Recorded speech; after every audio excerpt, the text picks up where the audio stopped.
The large gleaming halls of the Galactic Council were filled with murmurs.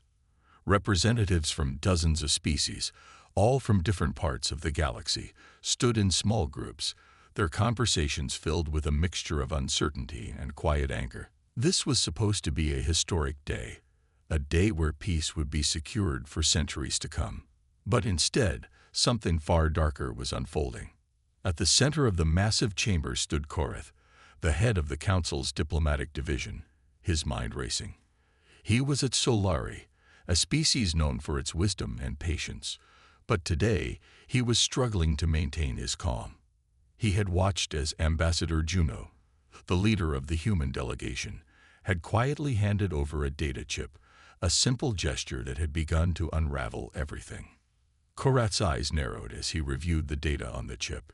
The treaty, which had taken months to negotiate, was about to be breached. The humans had promised full cooperation, but the information in front of him revealed that they were pulling out of the most important clause, the defense agreement. It was a clause that tied the fates of every species together, and without it, the galaxy could slip into chaos. Ambassador Juno stood across the room, her face as composed as ever, but Korath could sense the underlying tension. Humans, he thought, were unpredictable. Their emotions, their motivations, often difficult to understand. He had trusted them, and now this betrayal felt like a personal wound. "Are you sure about this, Ambassador?" Korath's voice echoed through the room, his calm demeanor barely hiding the anger rising inside him. Juno didn't flinch. "Unsure," she replied, her tone cold. "The human race must be free to make its own decisions. We will not be bound by any alliance that ties our hands." The words stung. Korath had seen this before, when a species grew too confident, when they began to believe they were above the agreements they had made. But this was different. The humans had been invited into this council as equals, and now they were pulling away from it all. Korath turned to the other council members, his gaze sweeping across the room. The Streth were the first to speak, their militaristic race never one for diplomacy. Their leader, Commander Valak, was already gripping the edge of his chair, his expression one of barely contained anger. "This is unacceptable," Valak growled. "The humans break their promises, and now they believe they can stand alone. We should have never trusted them." The Solari leader, Korath, fought to maintain his composure. He could feel the tension in the air, the shift in atmosphere. The humans' actions were shaking the very foundation of the council. It wasn't just a simple disagreement. It was a direct challenge to the unity they had worked so hard to build. "Valak," Korath said, his voice quiet but firm. "The decision has been made. We will not resort to aggression."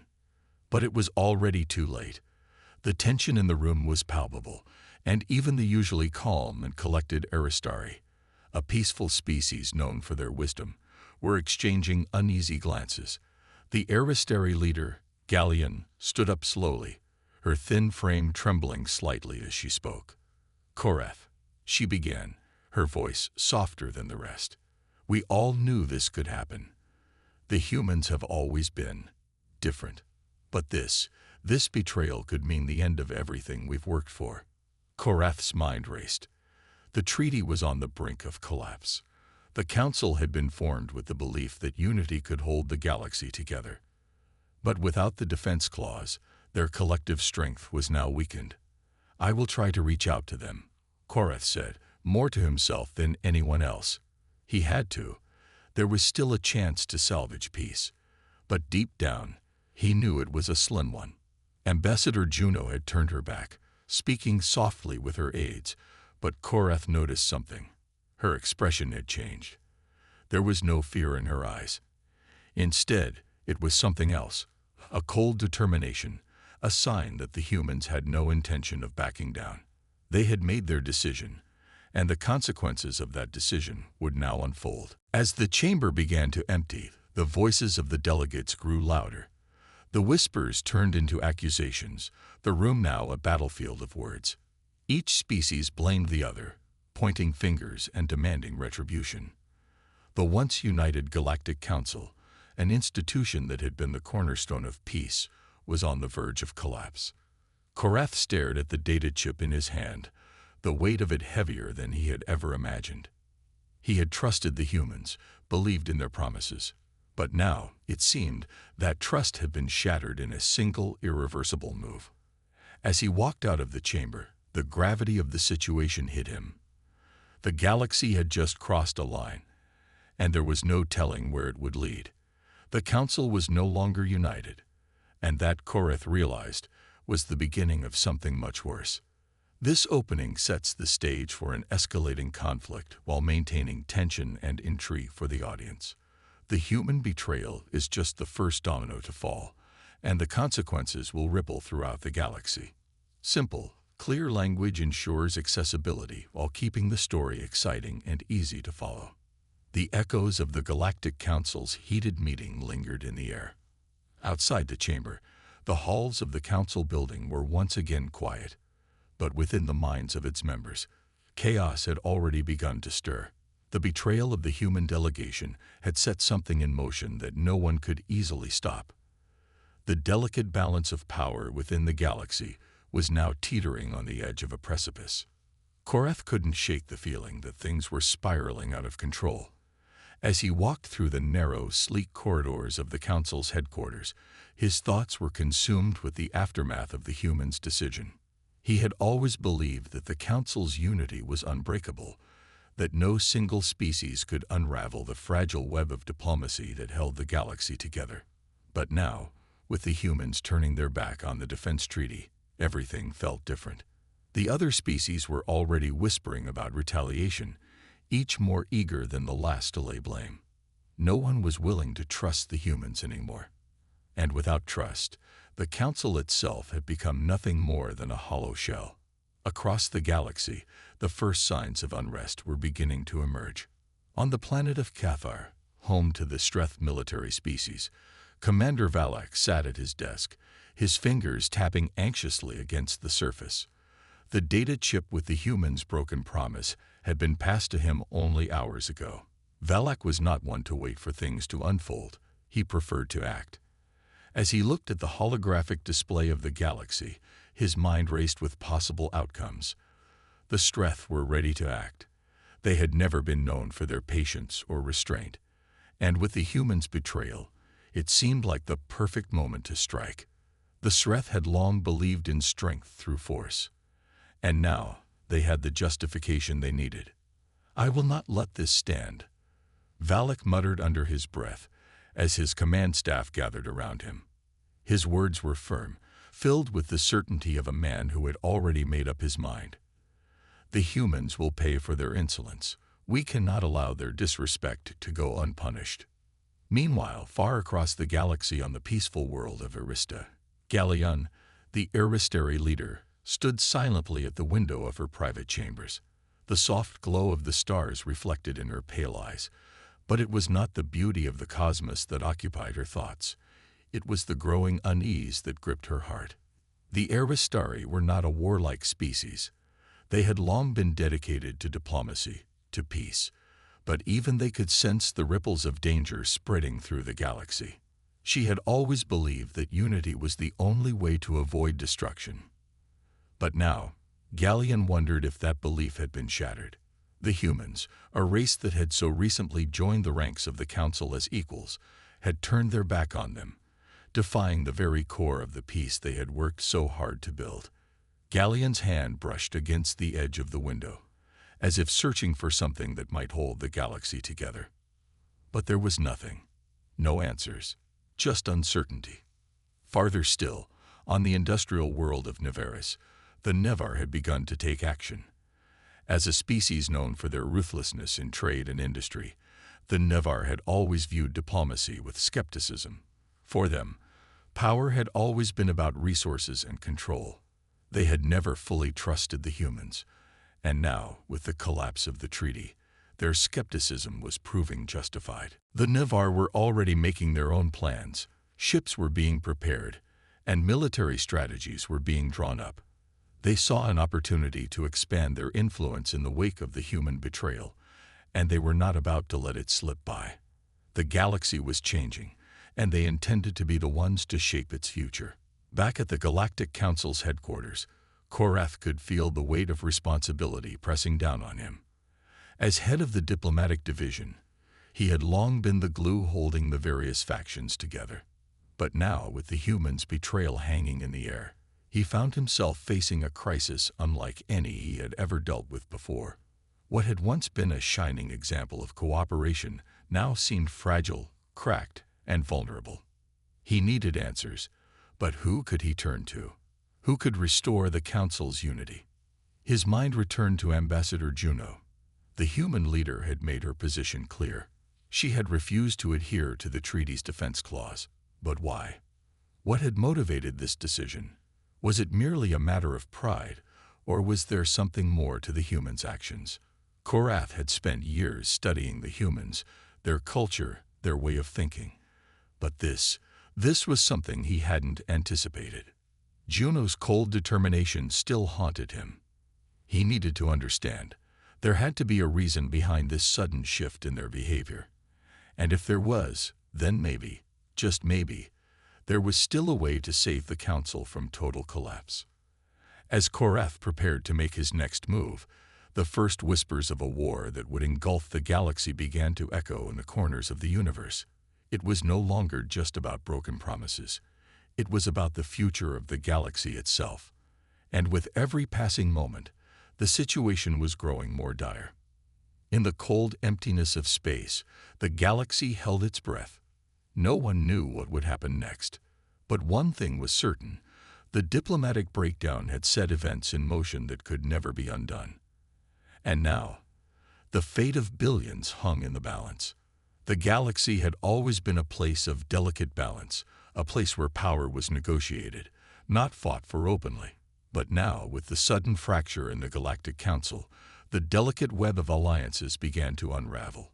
It was no longer about diplomacy or discussions in council chambers. Now it was about survival, and every faction was preparing for the worst. In the depths of council headquarters, Korath sat alone in his office, his face lit by the pale glow of his console. He had just received troubling reports from the various factions. The Sreth had already mobilized their fleets, and their warships were silently moving through the void toward the core worlds. The Nevar, too, were readying their forces, and even the Aristari, who had long stood for peace, were being forced to reconsider their stance. The Council, once a beacon of hope for galactic unity, was now in ruins. Korath felt the weight of the failure on his shoulders. He had worked his entire life to prevent this, but there was no going back. The humans had made their decision, and with it, the delicate balance of power had shattered. Across the galaxy, other leaders were feeling the same sense of dread. On the industrial planet of Nevaris, the Never leaders convened in secret, their faces hard and unreadable. For them, this was a moment of opportunity. The human race, once seen as a growing power, was now a liability. And the Nevar would not let a chance like this slip by. "Now is our time," declared Chancellor Zakar, his voice low but filled with conviction. "The humans have proven that they cannot be trusted. They have torn apart the treaty and weakened the Council. If we act quickly, we can take control of the resources they once controlled. We will be the ones who shape the future of this galaxy." The room fell silent as the Never leaders exchanged looks, each one calculating the risks and rewards. Finally, Zakar's voice broke through the tension again. "Prepare the fleets. We move in 3 standard cycles." Meanwhile, far across the galaxy, on the peaceful world of Arista, Gallian stood before a group of her most trusted advisors. As leader of the Aristari, she had always prided herself on her ability to remain calm, to think strategically. But now, as the galaxy teetered on the edge of war, she struggled to maintain that composure. "We cannot sit idly by," Gallian said, her voice steady but filled with a quiet intensity. "The humans may have abandoned us, but we cannot abandon the ideals we fought so hard to build. We must ensure that the Streth and the Never do not tear this galaxy apart." Her advisors nodded, their faces grim. Gallian was no fool. She knew that her species, with their peaceful ways, were in no position to engage in an all-out war. But they had influence, diplomatic influence. They could broker peace, or they could stand in the way of those who sought to tear everything apart. "We will send a message," Gallion continued, her voice sharp with purpose. "We will remind the galaxy that there are still those who believe in peace. We must stop the bloodshed before it starts." But even as she spoke, a part of her wondered if it was already too late. Back at the council headquarters, Korath stared at the message from the Aristari. It was a reminder of the ideals that once held the galaxy together, a plea for diplomacy in the face of a growing storm. But Korath knew deep down that it might be too late to salvage anything. The galaxy had already begun to fracture, and the humans' sudden betrayal had set off a chain reaction that could not be stopped. For the first time in his life, Korath felt a cold sense of hopelessness wash over him. The weight of the Council's failure, the consequences of the humans' actions, were now too great to ignore. He had spent years working to prevent this very moment, and now all he could do was watch as the galaxy spiraled toward disaster. As the Streth warships moved closer to the core worlds, the Navarre prepared to strike, and the Aristari scrambled to maintain peace. Korath knew that the future of the galaxy rested on the decisions that would be made in the next few days. Would diplomacy win out, or would the galaxy plunge into chaos? One thing was certain: the humans had set the stage for something far greater than anyone could have anticipated. The fragile piece of the galaxy had been shattered, and now the galaxy would have to pick up the pieces. Tensions reached a boiling point as the factions of the galaxy began to prepare for war. The Streth, a race known for their ruthlessness, were the first to act. Their warships, vast and intimidating, started moving toward the outer rim worlds, their engines lighting up the dark void like beacons of destruction. The Navarre, once allies with the humans, now saw them as a threat, one that needed to be neutralized. And the Aristari, peaceful as ever, were caught between their desire for diplomacy and the reality of the growing conflict. Korath, sitting in the remains of the Galactic Council chambers, watched the live feeds from various sectors. His hands gripped the edge of his desk tightly. He had failed to prevent this. He had failed to protect the galaxy from itself. "I never thought it would come to this," he muttered under his breath. The reality of the situation was undeniable. The galaxy was on the brink of war, and the humans had sparked it all. The Galactic Council, once a symbol of unity, was now a fractured, powerless relic of the past. It was too late to restore order through diplomacy. Every faction had taken sides, and the human race had chosen a path of isolation.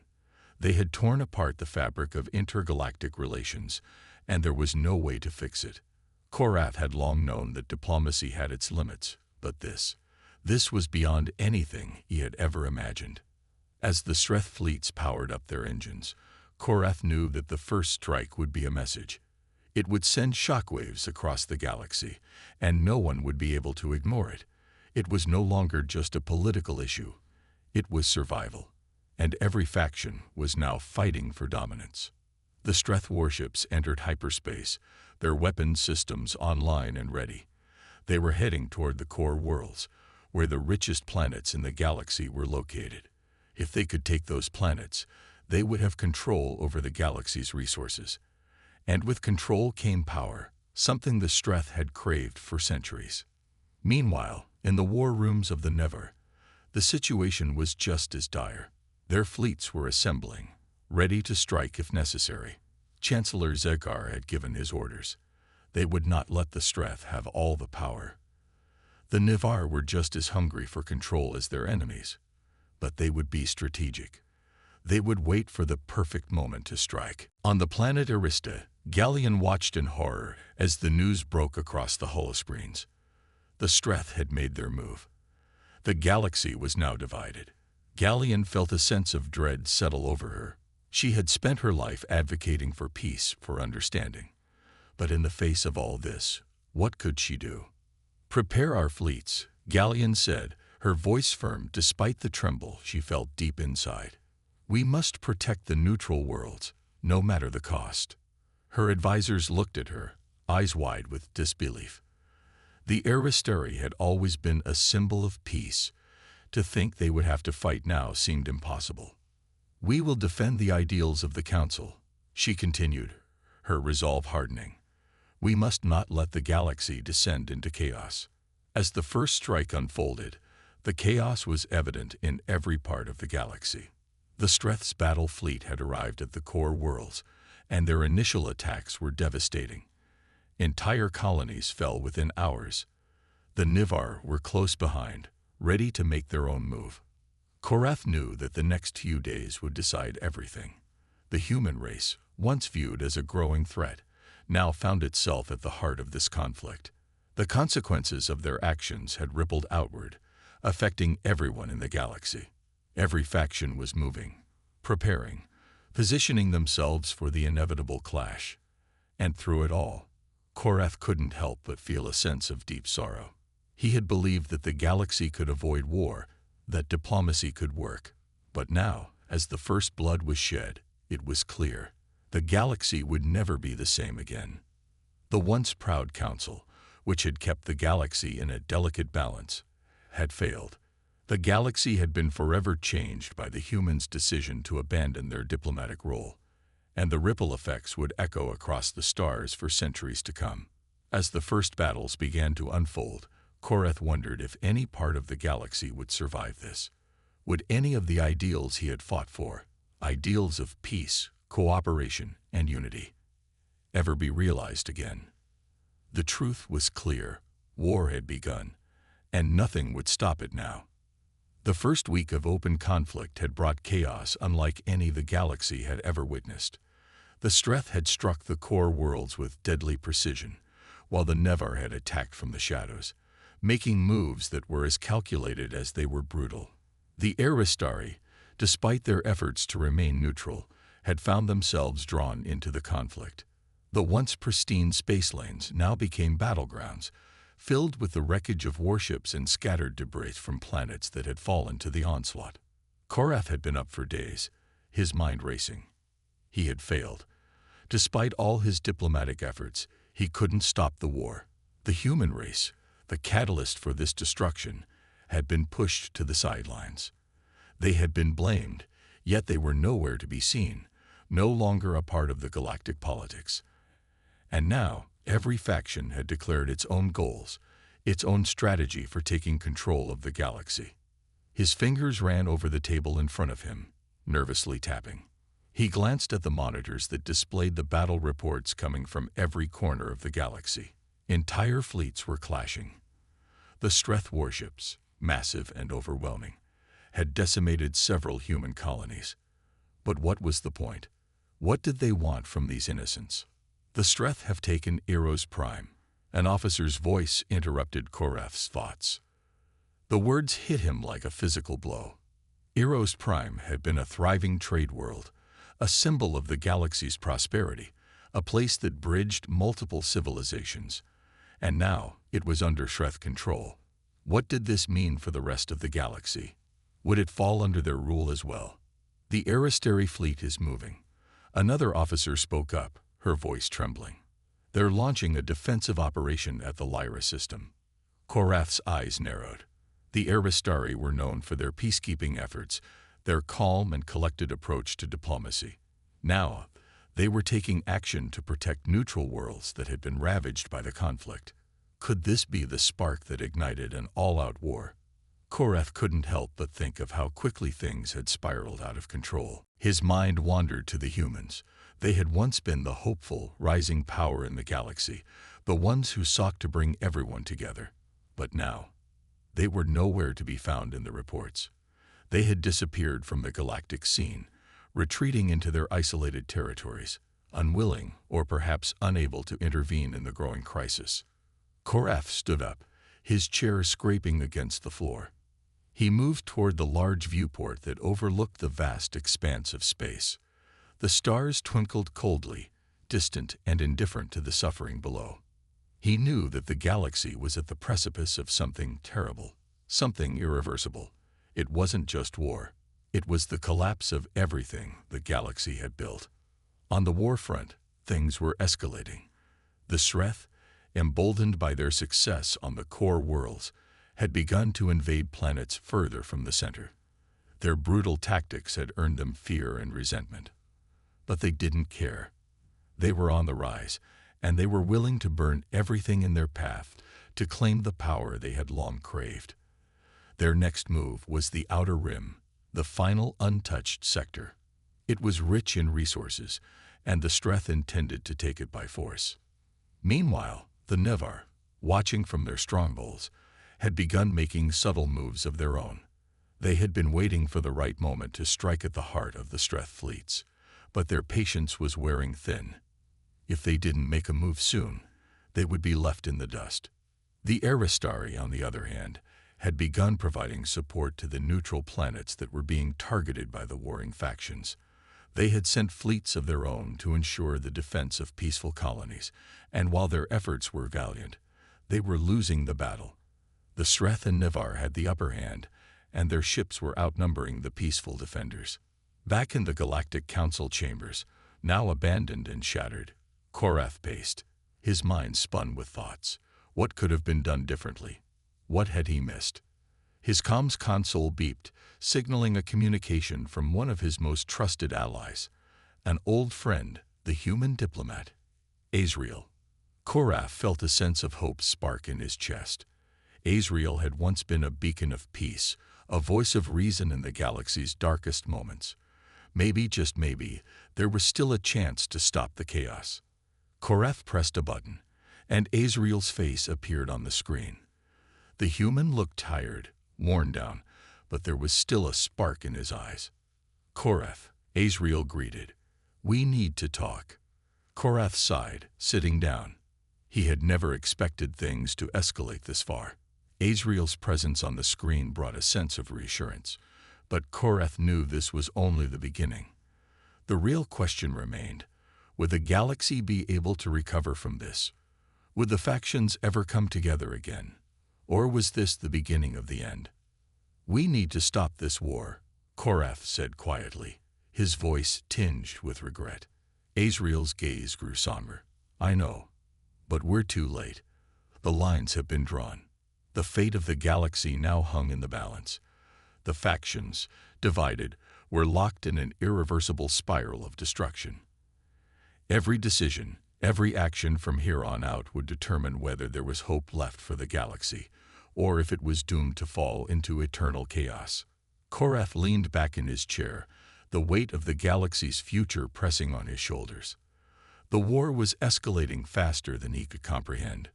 The world he had once known, the unity he had fought for, was slipping away into the void. Would they find a way to stop the spiral, or was it too late to turn back? Time was running out. The fate of the galaxy rested in the hands of those who could still stand up and fight for peace. But in this new, fractured world, who could still be trusted? The tension in the galaxy had reached a breaking point. It was as if the very fabric of existence had been torn apart, leaving only fragments of what once was. The battles raged on, endless and unforgiving. The Streth and Nevar forces continued their unrelenting campaigns, and the Aristari were fighting a losing battle to maintain order. On the war-torn planets, the sounds of battle echoed in the skies, the roar of weaponry, and the crash of starships clashing. The cost of this war had been astronomical. Planets burned, civilians wiped out, and countless lives lost. Even in the heart of the battlefield, there were no winners, only survivors. Korath sat in the war room, staring at the holomap of the galaxy that flickered on the table. His eyes traced the glowing red lines, each marking a planet either under siege or in the aftermath of destruction. The Council's once gleaming systems were now nothing more than ashes, shattered by the war that had torn everything apart. His mind drifted back to Azrael. The human diplomat had called him earlier, suggesting a desperate course of action, one that could turn the tide of the war or condemn them all to extinction.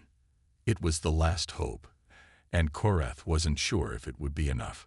"I've called in every ally I can reach," Azrael's voice echoed in Korath's mind, the words from their earlier conversation still fresh. "But we need something more than just armies. We need a symbol, a beacon. The humans might have been the ones who started this mess, but we're the only ones who can end it. Korath's fingers drummed on the table nervously. Azrael was right. The humans were gone, lost to their isolationism, but their absence had created a vacuum. The galaxy no longer had their leadership to temper the greed and fear that fueled the war. The other factions, Streth, Nevar, Aristari, had been left to their own devices, and they were spiraling deeper into destruction. The galaxy needed a leader to unite them, someone who could stand above the factions and bring them together. But the question was, who? Could it be a human? Could one of their diplomats or generals step into the role, despite everything? Or was the galaxy doomed to repeat its cycles of war until nothing remained? General Korath, a voice interrupted his thoughts. He looked up to see the officer standing by the door, her face grim. The Streth have broken through the defenses in the Pellar sector. The Nevar are reinforcing the position, but they are running out of time. Korath nodded, frustration mounting. The Streth were relentless, and no matter how many defenses were thrown at them, they always found a way to break through. The galaxy was descending further into chaos. Alert the Nevar forces to retreat, Korath ordered, his voice calm but firm. Tell them to fall back to the Lissar system. We need to regroup. He turned back to the map, his mind racing. There had to be a way out of this, but the odds were stacked against them, and every day brought them closer to complete annihilation. What could one man, one leader, do in the face of such overwhelming forces? The sound of footsteps echoed down the hallway, signaling the arrival of an unexpected visitor. Korath's eyes darted to the door as it slid open. Standing in the doorway was a figure who had been missing from the galactic stage for far too long. Azrael. You're late, Korath said with a hint of a smile, but the tension in his voice was undeniable. Azrael stepped into the room, his face lined with the weight of the years. He looked worn but determined, his eyes blazing with the same fire that had once made him the most respected diplomat in the galaxy. We don't have much time, Azrael said, urgency in his voice. The Streth are getting closer to the human colonies, and the Nevar, they are about to make a disastrous move. Korath nodded. I know. I've seen the reports. Azrael paused, taking in the atmosphere of the war room. The flickering lights, the hum of the machinery. It was all a stark reminder of how much had been lost. The Council, once a beacon of hope for the galaxy, had fallen into disarray. The galaxy itself was on the verge of collapse, and everyone was caught in its downward spiral. We need to do something, Azrael continued. We've tried diplomacy, and we've tried war. But what we haven't tried is unity. We need to bring the factions together, one last time. We need the symbol of hope, and I believe you're the one to lead them. Korath was taken aback. He had not expected such a bold statement. Leave the galaxy. He was just one general among many. His forces had barely held their ground. What made Azrael think he could lead the charge? You're talking about a miracle, Azrael, Korath replied, shaking his head. The galaxy is too far gone. There's nothing left to unite. Azrael placed a hand on Korath's shoulder, his expression serious. You're wrong. It's not about power. It's about hope. Hope is what the galaxy is missing, and you're the only one left who can give it to them. Korath stared at him for a long moment. Could it really be that simple? Could hope be enough to turn the tide? In the midst of all the chaos, could one person still make a difference? The time for diplomacy is over, Korath said quietly, a sense of resolution building within him. But perhaps it's time for one last fight. The tension in the galactic capital was palpable.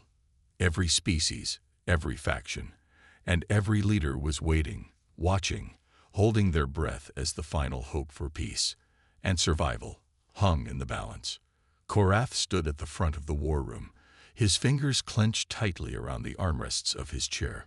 Across from him, Azrael stood, ready to make the move that would change everything. The plan was simple, but dangerous. Korath and Azrael had agreed that only one force could unite the fractured factions, a symbol of humanity's resilience and strength, something they could all rally behind. Humanity had fought alongside the rest of the galaxy for millennia, but they had retreated into isolation in recent years, leaving a void that was now threatening to destroy everything. "Are you ready?" Azrael asked quietly, his voice steady but heavy with the weight of their choices. Korath didn't answer immediately. His mind was filled with doubt. But beneath it all, there was something else, a spark of determination. He had never believed in miracles, but in this moment, he had no choice but to trust that something greater than just battle strategies could save them. The sound of boots on the floor interrupted his thoughts, and the door to the war room slid open. A representative from the Aristary delegation entered, their face solemn, their every movement sharp and precise. The Aristary had been one of the first to send their forces to aid Korath in the fight against the Streth and Nevar, but their support was conditional. They needed something in return. The same went for the Nevar, the Streth, and every other faction involved in the conflict.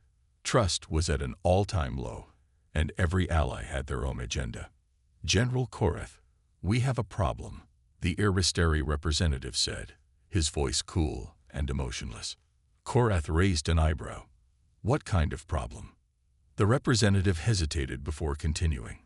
"The Streth have initiated a full assault on the core planets. They have no intention of negotiating. If we don't act now, the last of the galaxy's strongholds will fall. The time for talks has passed." Korath nodded. His mind flashed to the countless reports from all sides. Attacks, betrayals, broken promises. The galaxy had already been torn apart by war. This could very well be their last chance. "It's time," Azrael said, stepping forward, his eyes locked with Korath's, a silent understanding passing between them. The time for negotiation had ended. Now, the only thing that could change the tide was a show of power, a reminder of the unity the galaxy had once had. "We make our move," Korath said quietly, his voice filled with finality. The plan was set into motion. The fleet, composed of ships from every remaining faction, began to mobilize. Their destination was the heart of the galaxy, the galactic capital, the very symbol of the Council's authority. If they could send a clear message, one that would echo across every world and every species, it might just be enough to reignite hope and bring them back to the negotiating table. As the fleet advanced, Korath sat silently, his gaze fixed on the viewports. He watched as the stars stretched into streaks of light, the ships gliding silently through the void. The enormity of what they were about to do hit him like a wave. "This is it," Azrael said, his tone grim. "If this doesn't work, the galaxy is finished. We've fought and lost so many battles. But now we fight for something more." Korath could feel the weight of Azrael's words, but he knew they had no other option. They had to act, and they had to act now. The assault on the Streth's position began with a ferocity that had not been seen since the early days of the war. Korath's fleet struck hard, taking the Streth by surprise. But this wasn't just an attack. It was a message. It was a call to arms for every species in the galaxy to stand together once again, to fight for their future, for their home, and for their very survival. The Streth retaliated quickly, launching counterattacks that threatened to overwhelm Korath's forces. But the tides had already begun to shift. The Nevar forces, once hesitant, began to regroup, drawn in by the symbol of unity that Korath's fleet represented. The Aristary followed suit, and soon, the battle was no longer just about survival, it was about redemption. Korath watched as the once distant factions began to fight side by side, remembering what they had lost, and what they still had to protect. For the first time in years, he felt something he hadn't felt in a long time. As the battle raged on, the Streth forces began to retreat. They had underestimated the power of a united front, and now they were paying the price. The once unyielding Streth were broken, their resolve shattered. With their forces scattered, Korath's fleet pressed forward, pushing the remnants of the Streth back and securing the core worlds. The message had been sent, and it was clear. The galaxy was not beyond saving. Back on the warship, Korath allowed himself a moment of relief. The battle wasn't over, but for the first time in a long while, it felt like they had a chance. He turned to Azrael, who stood beside him, watching the stars. "We did it," Korath said quietly. Azrael looked at him, his face softening. "We've just started, but this is the first step toward something better. We may have lost our way, but there's still a path forward." Korath nodded, a sense of calm washing over him. For the first time in a long time, he could see the possibility of peace, of hope. The war wasn't over, but they had found a way to fight together. And perhaps that was all they needed. The galaxy had survived its darkest hour, and as the stars blinked above them, the possibility of a new dawn seemed just within reach.